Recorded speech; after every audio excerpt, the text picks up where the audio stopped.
Cada engranaje hace que funcione. Cada elemento encaja para un fin ulterior. Desde este instante y por 60 minutos, Giorgio Sofós echa luz sobre algunos asuntos oscuros. Esto es Conspiraciones.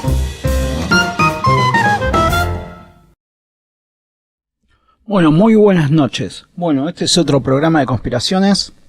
Ya tenemos la invitada del otro lado. Y bueno, vamos a empezar con el programa. También, bueno, hay muchas cosas que están sucediendo hoy en día. Nuevas guerras. Siempre, toda la semana nos sorprendemos de las cosas que pasan. Pero bueno, para esclarecer un poco esto sobre la mentalidad y todo, pasamos a la entrevistada, a nombrarla y después hablamos sobre estos temas. En el ambiente de la psicología, ¿no? Psicología de masas. Y bueno, ella es Romina Anabel Cáceres. Ella es psicóloga de formación con especialización y ejerció como psicoanalista muchos años. Luego conoció la biología Hammer y allí cambió su vida y su labor, ¿no? ¿Cómo te encontrás ahí, Romina? Hola, ¿qué tal, Jorge? Buenas noches. Bueno, muchas gracias por la invitación. Efectivamente, me dio un giro por completo mi vida y también inevitablemente el área profesional, así que bueno, a partir de ahí mi enfoque, bueno, ya no me defino más como psicoanalista, por supuesto. Eso tiene también un motivo profundo porque pude ver un poquito más allá de lo que me enseñaron en la facultad, desde la línea oficial, y bueno, después pude hacer un revisionismo histórico también interesante del psicoanálisis, así que bueno, acá estamos. Muchas gracias por la invitación. Gracias a vos por tu atención y bueno, nosotros lo definimos, bueno, vos colaboraste con el título, cómo romper el hechizo de la masa en la era digital. Si querés interpretar este título, ¿a qué nos referimos? Porque bueno, en la psicología es bastante amplia, ¿no? Claro, exactamente, Jorge. Bueno, es un tema muy interesante, porque nunca antes en nuestra historia como especie hemos tenido tal nivel de manipulación de nuestra percepción. Esto funcionaría como una especie de hechizo, obviamente. Pero ¿qué pasa? Eso sí lo entendemos, ¿no?, como a nivel individual, ¿no? La manipulación que un individuo puede sufrir de su percepción, que eso va a determinar toda su biología. Cuando hablamos de biología hammeriana, no hablamos de un reduccionismo fisiológico u hormonal, sino que entendemos que lo que Hammer descubre, y que en realidad ya desde la oficialidad se maneja con muchas investigaciones, por eso yo siempre hago la contraparte de Hammer con las investigaciones oficiales que hay detrás de esto. Lo que Hammer descubre es el funcionamiento y las leyes que sostienen a nuestra individualidad como partes que son indisociables. Es decir, cuando uno tiene un síntoma físico, Jorge, uno tiene automáticamente una contrapartida a nivel de cerebro y a nivel de comportamiento o a nivel de psiquismo. Entonces, ¿qué sucede? Uno dice, bueno, puede analizar por qué es que estamos tan manipulados hoy en día a nivel individual en nuestra percepción, ¿sí? Eso va a tener automáticamente implicancias a nivel biológico. Recordemos, no es un reduccionismo fisiológico, sino que vamos a entender de que esta persona, a partir de esa manipulación en su percepción, va a tener síntomas físicos, mentales, y va a tener adaptaciones en su cerebro, que es como el coordinador, el director de orquesta de todo el proceso. Esto es lo que Hammer descubre y denomina códigos biológicos, que son sensatos y siempre, de alguna manera, si nos ponemos más filosóficos, nos indican muestras de verdad. Por eso yo lo defino, cuando analizo esto y voy un poquito más en profundidad, haciendo una contrapartida con todas las investigaciones que he venido realizando, digo, bueno, evidentemente conocer nuestros códigos biológicos nos conectan con algo del orden de la verdad. Pero ¿qué sucede, Jorge? Uno, bueno, dice la manipulación a nivel del individuo a través de su percepción, ¿no? Yo puedo manipular y eso va a tener implicancias muy profundas en su vida porque le va a poder representar cambios en su manera de pensar, cambios a nivel de sus hormonas, cambios a nivel de su comportamiento e incluso cambios a nivel de sintomatología física. Pero ¿qué sucede? Estamos en tiempos donde el control, la forma de ejercer poder a nivel poblacional, a nivel de grupos, fue variando muy rápidamente en muy poquito tiempo. Hemos tenido cambios muy notorios, muy rápidos, y hay algo que también se conoce dentro de la psicología de la magia, que es esta cosa de la invisibilización que tenemos frente a los cambios tan rápidos. Nuestra percepción no registra y es como media ciega a los cambios muy rápidos, por eso los magos lo saben muy bien y pueden hacer sus trucos. Bueno, más o menos algo así nos pasó con todo este último siglo. Los cambios evidentemente fueron demasiados y no los pudimos registrar hasta dónde llegaron. Esta forma que teníamos de poder hasta la era industrial, hasta más o menos inicios del siglo XX, que Foucault, este filósofo alabado por la élite, decía, bueno, es una forma de control autoritaria, coercitiva, que encierra, que la vigilancia es a partir de controles muy estrictos. Vigilar y castigar. Bueno, exactamente. Bueno, hoy en día ya no tenemos ese estilo de poder. ¿Qué sucede hoy en día, Jorge? Bueno, ya la vigilancia no es coercitiva. Las mismas personas se exponen, ¿no? Se sobreexponen, no registrando ningún límite. Ahí ya estamos entrando en el tema porque evidentemente este comportamiento colectivo se da en la digitalidad particularmente. Entonces, ya la vigilancia no necesita de policías, sino que son las mismas personas las que de alguna manera se meten en esa herramienta de poder por excelencia que es la virtualidad. Hoy la virtualidad es la nueva matriz del poder, es la nueva forma que tiene el poder de ejercer sus consecuencias y sus formas en los individuos y en las poblaciones en general. Entonces, un espacio que supuestamente es percibido como un espacio libre, de libre expresión, ¿no? Que uno cuando piensa en redes sociales, por ejemplo, dice, bueno, uno ahí puede expresarse libremente. Estamos en la época de la democracia, donde tenemos el libre discurso y bueno, ¿no? Y tenemos emociones. Sí. ¿Cómo? La libertad de voto, ¿no? Exactamente. Todas estas ilusiones, ¿no? Que también son, cuando uno analiza la psicología, por ejemplo, de la psicopatía en general, ¿no? Porque ahí está el psicópata a pie y está la forma institucional psicopática de ejercer el poder. Y vamos a ir viendo, porque yo venía pensando, ¿no? Cómo exponer este tema. Vamos a ir viendo que no solo fue mejorando sus formas esta estructura psicopática de poder, sino que, fue siendo de alguna manera a través de esta forma psicológica mucho más efectiva y con menos rastros muchas veces. Entonces, ya estas formas de poder que Foucault decía no existen, ¿no? Ya no existen más, porque los individuos voluntariamente se someten a estas nuevas formas de vigilancia, sobreexponiéndose, porque también ahí hay una psicología detrás de ese comportamiento. Entonces, por ejemplo, el filósofo coreano Byung-Chul Han, que es muy interesante, coincido en muchas cosas, él habla de la psicopolítica. Yo ahí difiero un poquito porque él analiza, dice, bueno, ya no es más biopolítica como decía Foucault, sino que ahora las formas de dominación no son tan duras como esta forma de control biopolítico del cuerpo, de controlar la sexualidad, que ahí también yo hago mi discrepancia, ¿no? Porque en realidad se han perfeccionado estas formas de poder, incluso en la biopolítica. Y si entendemos la definición de Hammer, entendemos que toda psicopolítica siempre es biopolítica.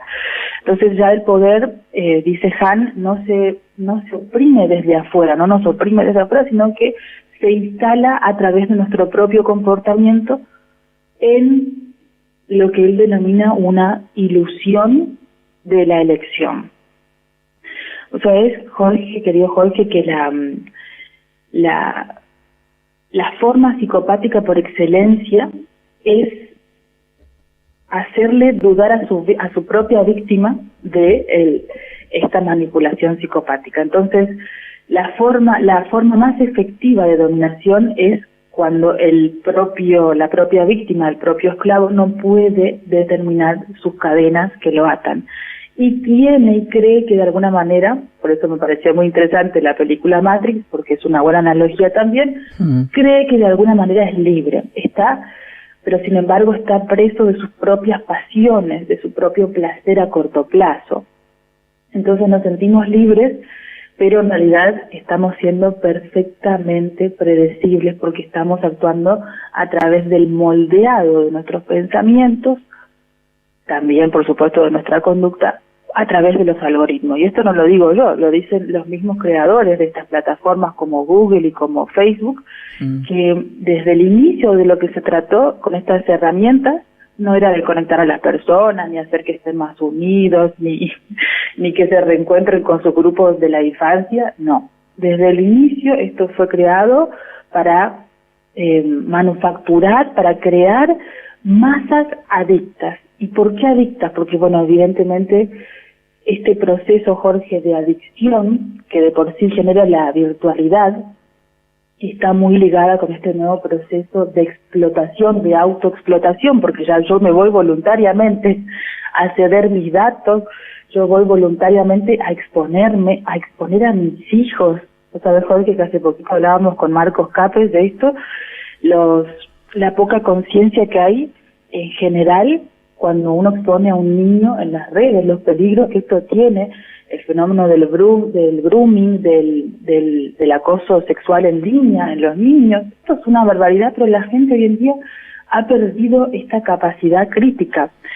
Realmente los procesos psíquicos colectivos se han limitado muchísimo. De hecho, también otra cosa que describe muy bien esta época, ¿no?, donde las formas de poder han variado, es que, bueno, que tenemos la ilusión de que podemos elegir entre muchas cosas, por ejemplo, elegir entre un candidato, ¿no?, volvemos a la manipulación psicopática, elegir entre muchas series, elegir entre posturas políticas, cuando en realidad lo que hay es una falacia de elección impuesta a partir de manipulación psicopática, que es, ahora vamos a ir viendo, porque es una forma, si lo analizamos en términos de psicología profunda, podríamos decirlo, y también biológica, es como que hemos pasado, Jorge, de una forma de poder tal vez más masculina en un extremo, donde el control, bueno, la jerarquía, el orden, los límites estaban mucho más claros, y nos hemos pasado a otra forma de poder que es mucho más sutil y mucho más femenina. El tema es que nos hemos pasado a otra forma de poder, por eso yo te lo decía al inicio, es una forma de poder más efectiva y que deja menos rastro.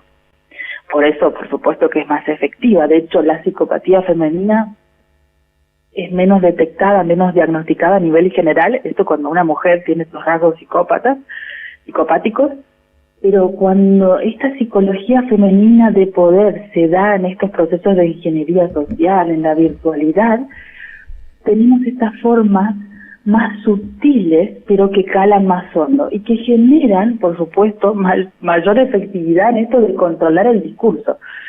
Sabes que nadie puede negar y no darse cuenta de que el feminismo es una hegemonía, es un discurso hegemónico en la virtualidad, ¿no? Creo que nadie puede dudar de eso, todos nos damos cuenta y lo vemos en los medios de comunicación masivos y en la virtualidad. Esto es el discurso hegemónico. ¿Qué sucede? El feminismo, podríamos decirlo, el feminismo digital hegemónico, se ha transformado en una forma de psicopatía mejorada. Y voy a intentar explicar esto porque también es una herramienta de poder ligada a esta forma de poder que está ligada con el proceso de masa, ¿no? Porque también ahora vamos a ir viendo qué es el proceso de masa versus la psicología del grupo, que es diferente. El feminismo, por supuesto, cuando toma presencia en esto de la digitalidad, lo hace a través de un control social o de una ingeniería emocional mucho más sutil que, por ejemplo, ¿no? Cuando en vez de imponer algo, lo que intenta hacer es, bueno, convencer a través del victimismo. Cuando en vez de censurar algo directamente, lo hace a través de instalar el discurso de lo políticamente correcto. Entonces ya ahora te cancelan en las redes sociales.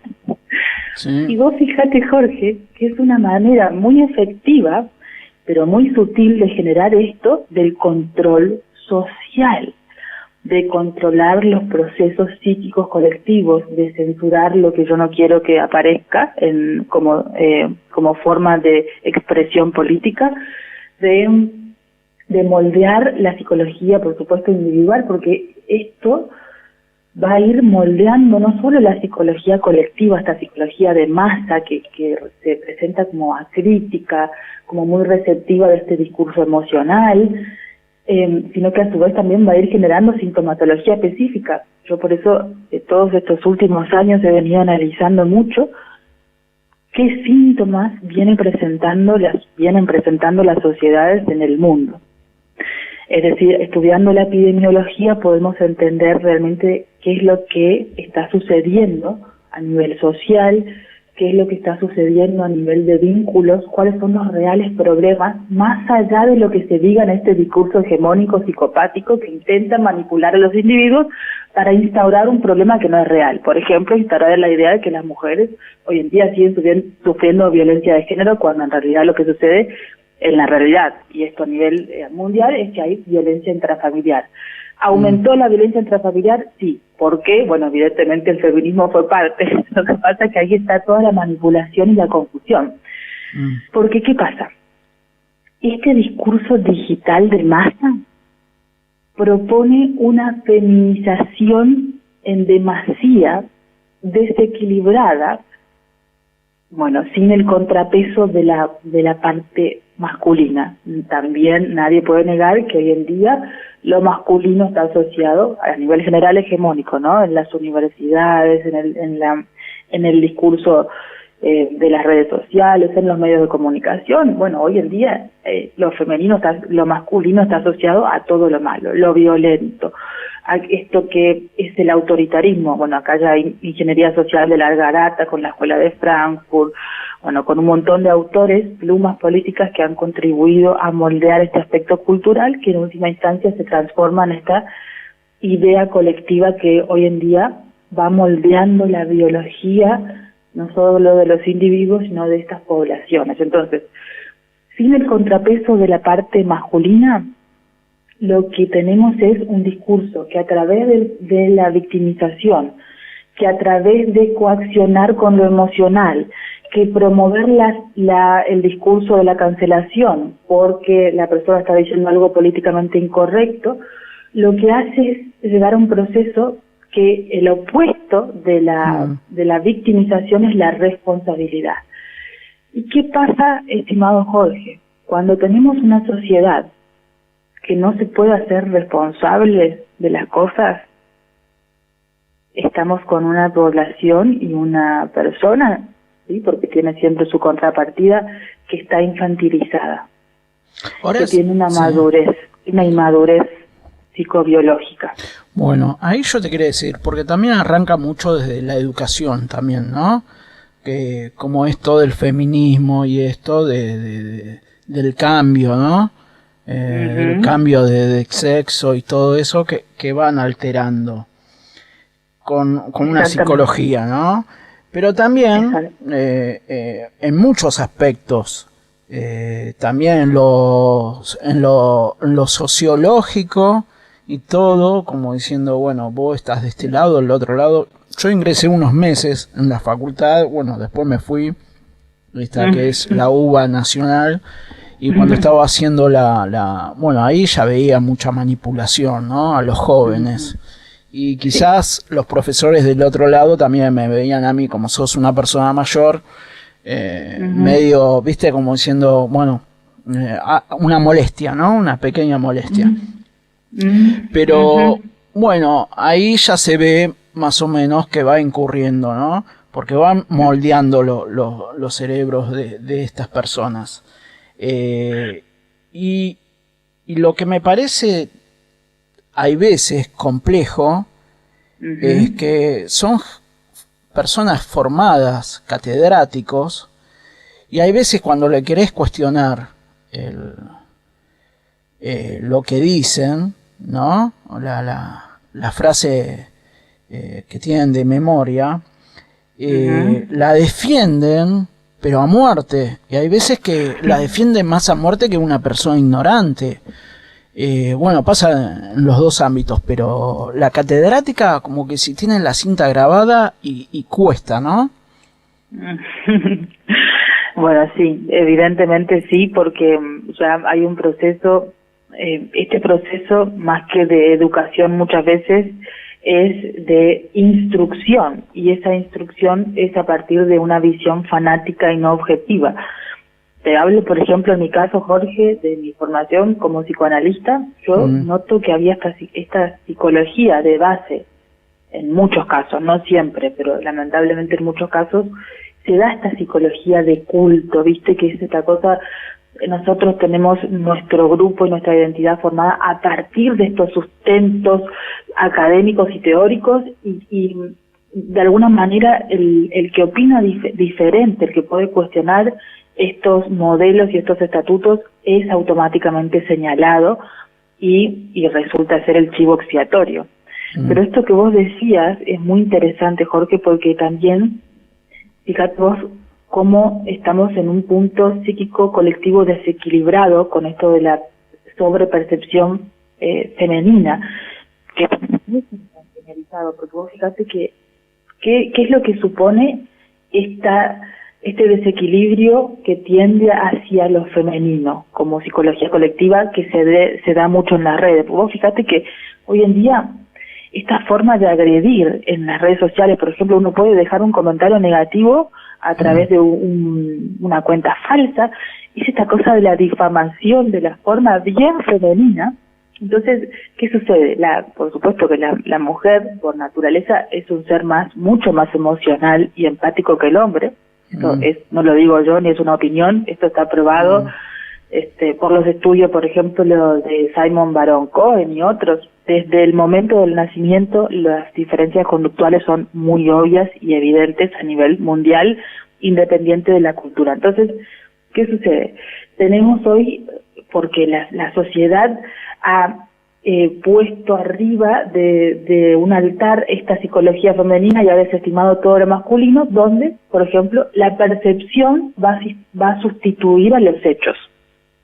Ahí está esto que vos decías, de negar una realidad para ser políticamente correcto, que también es otra característica, por supuesto, muy positiva de la psicología femenina, pero que sin la contraparte masculina entramos en desequilibrio. Ese es el tema.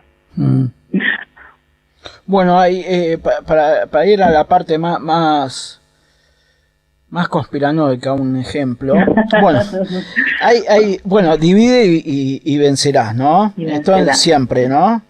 Como el mismo gobierno también trata de llevar su opinión para que sea una opinión pública y, bueno, distorsione todo esto, ¿no? Para que sepa bien en dónde están. Pero bueno, yo supongo que vos sabías que Argentina es uno de los países con mayor proporción de psicólogos en el mundo. Dicen que junto con Francia. Y también es uno de los países que más policías tienen por cantidad de habitantes. Entonces, yo veo también que en la psicología, ¿no? Hubo golpes militares, hubo mucha violencia. Bueno, esta democracia está dibujada, ¿no? O es la trampa, más que nada. Pero bueno, la psicología también, bueno, es una rama de élite, ¿no? Como parte de la medicina y otras, como casi todas, ¿no? Las cátedras, podríamos decir. Y bueno, los grandes exponentes tienen otros apellidos que están siempre en la televisión, ¿no? Y lo curiosamente es que en Argentina es muy manipulable. Quizás es uno de los países que más manipulación tienen. Hay organismos, hay organismos, think tanks, que bueno, reciben premios globales, internacionales, de Argentina y todo. Y bueno, y vos ya vas, el que lee un poco, ya ves que está orientado para otro lado, ¿no? Como todos los países, ¿no? Pero bueno, acá hay algo muy especial, que es esta manipulación de masas. Y bueno, y también, yo no sé si siempre hay disturbios como en Estados Unidos, cada 5 años, 6 años. Bueno, ellos siempre tienen guerras, pero todos los reaccionarios quizás deben tener que tener una revuelta, un estallido social o algo. Quizás yo lo veo de otra forma, para también deshacerse de los activistas. Bueno, entonces una forma de control. Como está sucediendo ahora, como sucedió en el 2019, como está sucediendo, pero bueno, siempre hay que sacarse los rebeldes de afuera. Como también los agarran para guerras, ¿no? Bueno, totalmente. La Argentina siempre ha sido una población muy atacada porque, bueno, ha sido pionera en muchos movimientos políticos, culturales, ha tenido referentes impresionantes. Entonces, sin lugar a dudas que esto del proceso de ingeniería social dentro de la población argentina es muy, muy fuerte. Y ha tenido consecuencias. Vos sabés que hace poco salió la noticia que la población de Argentina se redujo en un 40%, eso es una barbaridad. Y por supuesto que este proceso demográfico viene de la mano de otros procesos psicológicos, viene de la mano de mucha sintomatología mental, viene de la mano de mucho proceso de soledad, viene de la mano de un caos absoluto, Jorge, en las dinámicas familiares y en las dinámicas sexoafectivas. Esto viene de la mano con esto que estábamos definiendo de la masa, ¿no? Porque el primero que habló de la masa, o de la psicología de la masa, fue Gustave Le Bon, que el mismo Freud lo toma y lo... ¿De dónde es él? Bueno, un poco lo debate. Bueno, si no me importa. Bueno, él fue el primero Le Bon, el analizar, uno de los primeros, la psicología de las masas. ¿Qué es lo que dice para diferenciarlo de la psicología del grupo? Bueno, él dice que en realidad la masa es un grupo que es mucho más fácilmente manipulable que un grupo. La identidad en la masa se pierde, ¿no? Él empezó a describir este proceso de disminución de la racionalidad individual y del proceso de la mente colectiva que se comporta como una masa, que es más fácilmente sugestionable, dice Le Bon, porque hay una degradación propia intelectual de la persona que está en una masa versus la persona que está en forma de aislamiento o que está en solitario. Entonces, ¿qué pasa? Esto Le Bon lo empezó a describir en una sociedad industrializada, ¿no? Donde, por ejemplo, la masa se podía ver en una plaza, en una fábrica, una protesta, ¿no? Era más limitada en espacio y tiempo, por supuesto. Sí. Ahora, la masa hoy en día, si nos ponemos a analizar, estimado Jorge, la masa es digital. La masa tiene esta cosa de ser instantánea y a su vez no tener limitación de tiempo y espacio. Por eso es que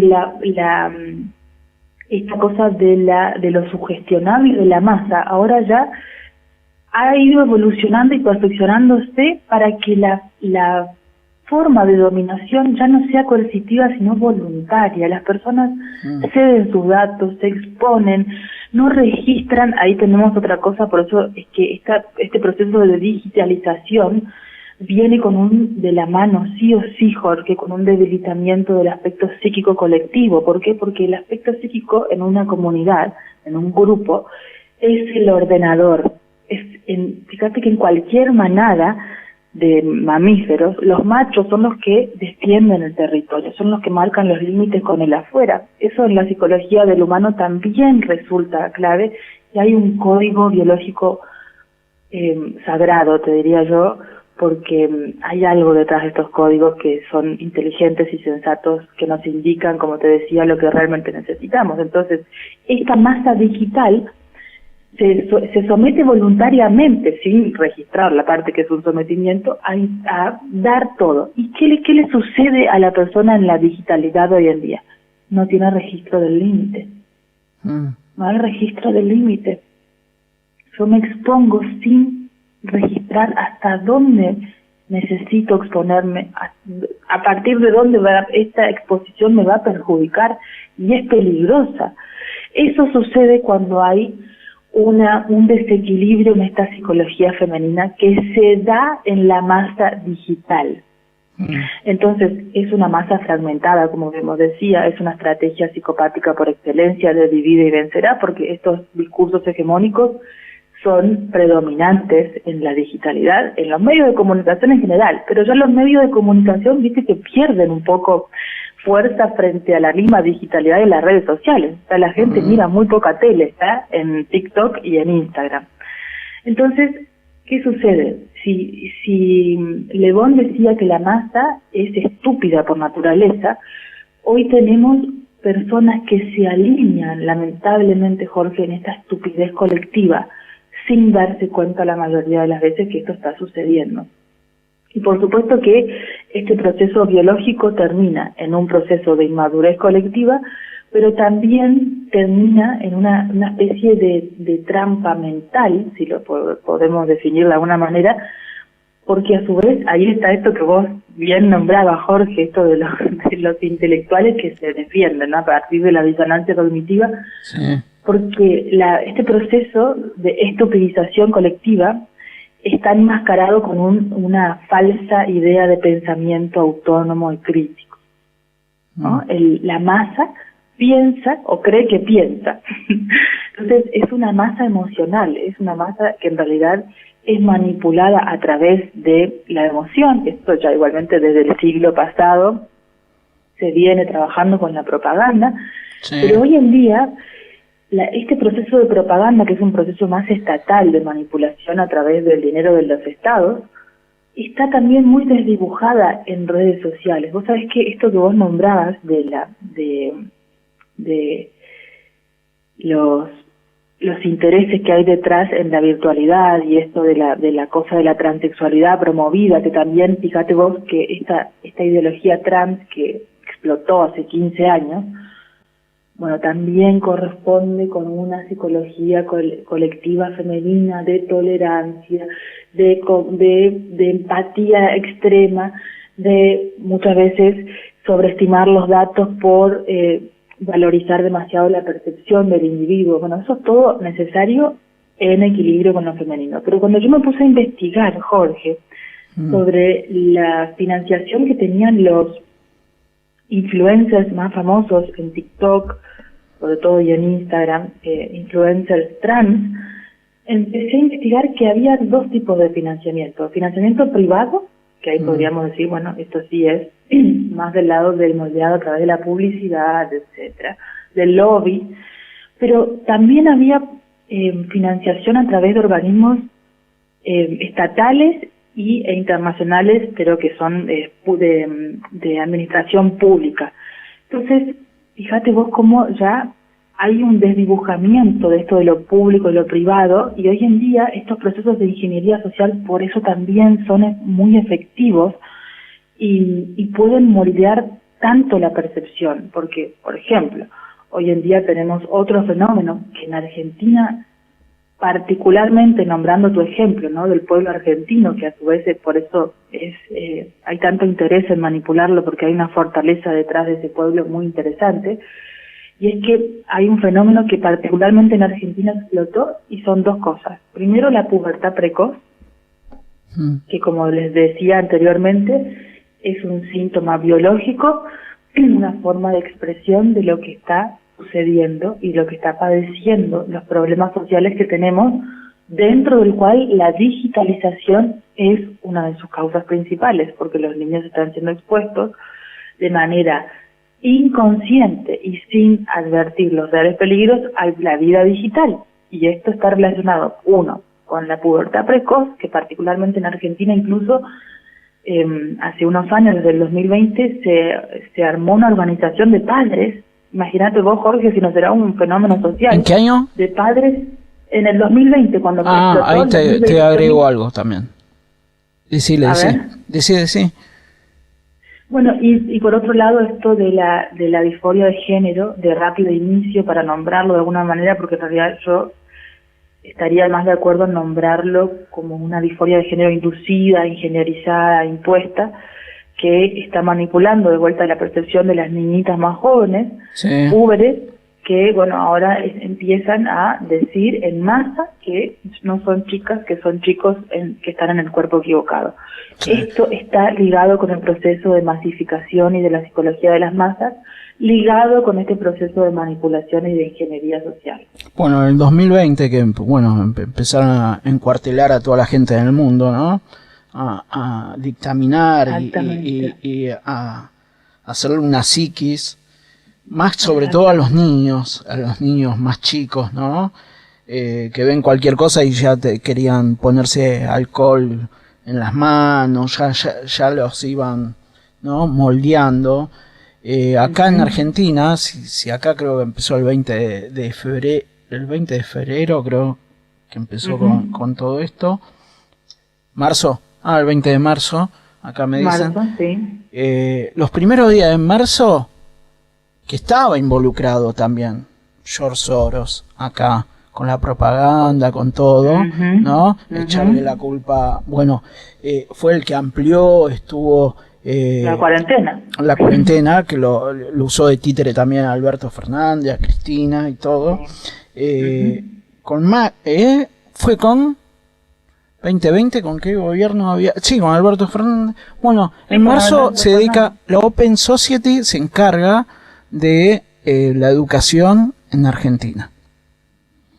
Ya sabemos, la Open Society, que manipuló el aborto, colmió muchos diputados, senadores, gente de prensa, de varios ámbitos, ¿no?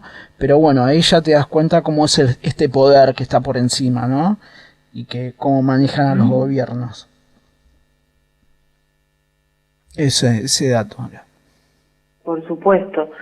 El 2020, fue un proceso a gran escala de manejar formas muy avanzadas de manipulación de la percepción y, por supuesto, de apelar a esta masa, esta psicología colectiva de masa que se comporta de una manera muy primitiva. Y como que no, en la masa, a diferencia del grupo, que el grupo tiene límites claros, hay identidad y roles definidas, la masa no, la masa se comporta de una manera muy primitiva, con códigos biológicos también muy primitivos, y es justamente la manipulación psicopática institucional que se manejó por excelencia en el 2020 apeló a eso. Enfrentó vecino con vecino, familiar con familiar, a través de, por supuesto, radicalizar las opciones, presentar información contradictoria constantemente, Jorge. Fue un experimento social a gran escala, pero realmente del manual del psicópata. Sí, con la tecnología también, ¿no? Sí. Exacto. Información contradictoria, ¿qué pasa con la información contradictoria? ¿Por qué es tan efectivo? Porque lo primero que hace el psicópata es intentar confundir justamente a la víctima para que no pueda tomar decisiones claras, para que no pueda construir una opinión correcta, y a su vez, si yo la estoy bombardeando con miedo, le genero activación de muchos programas biológicos que hacen que no tenga activada su corteza prefrontal de juicio, la someto a esta virtualidad obligatoria, porque todo el mundo pasó obligatoriamente a la virtualidad en muchos sentidos. Esto que estamos viviendo de vuelta fue demasiado rápido el cambio social, Jorge, fue como demasiado rápido. Entonces, los cambios colectivos psíquicos también fueron muy rápidos. Entonces, nos sometieron a una virtualidad obligatoria y esto ha radicalizado y acelerado estos procesos de manipulación. Por eso es que, bueno, también hay mucha gente que, bueno, si tenemos que hablar de manera positiva y generando esperanza, que también yo siempre trato, ¿no? Porque una vez cuesta, ¿no? Entre tanto proceso psicopático, muchas veces ver el lado positivo, pero también generó otra cosa, ¿no? Que bueno, que mucha gente se empezó a preguntar, empezó a investigar un poquito más, empezó a profundizar realmente qué es la enfermedad, por qué la gente, si tenía síntomas, por qué empezó a enfermarse ahí. Bueno, y esa es la razón por la cual empezaron a ver cierta epidemiología como la que te nombré, estimado Jorge, y también el aumento de otro tipo de sintomatología que se convirtió en la real epidemia que tenemos hoy, que es la sintomatología mental. Tenemos una sociedad absolutamente medicalizada, automedicada y también con prescripción médica. Hay un sistema que está detrás de todo esto que es una forma más de adormecimiento, lamentablemente. Y como rompen con la cultura y lo quieren tomar como cultura, ¿no? Desculturizar todo, a mí me salió la palabra. Y bueno, se dice que hay bueno, vos lo debes saber bien, que estás en Uruguay, que estuvo George Soros con el presidente Mujica, que bueno, legalizó ahí el cannabis, la marihuana en cierta medida. Y bueno, desde 2006, 2008, no recuerdo bien el año, bueno, está THC, esta revista de marihuana, con todos los artistas en la tapa. Bueno, esto parece que es de George Soros, ya venía de antes, ¿no? Con todo, y creo que en el 2014 sacó la ley ahí Uruguay, pero bueno, bien con esta mentalidad de escultura, de romper, ¿no? Los moldes y bueno, que se presten a esto, ¿no? Que, bueno, después debe haber de todo, ¿no? Pero como vos tocaste el tema de las medicaciones, bueno, también lo veía por ese lado, ¿no? Algo más suave, pero que te lo quieren tomar como algo natural. Y cuando las medicinas también, ¿no? Son químicos y muchas veces quedan afectados niños. Sí, por supuesto, Jorge. Mira, hay un dato que a mí no me deja de alarmar cada vez que lo comparto, porque el 25% en Uruguay, ¿no? Pero también en Argentina la cifra es similar y esto está aumentando año tras año. El 25% de los chicos menores de edad en Uruguay están medicalizados con algún tipo de psicofármaco. Esto es una barbaridad, Por supuesto que esto que vos recién nombrabas de la marihuana, no hay nada natural detrás de la marihuana que se consume hoy.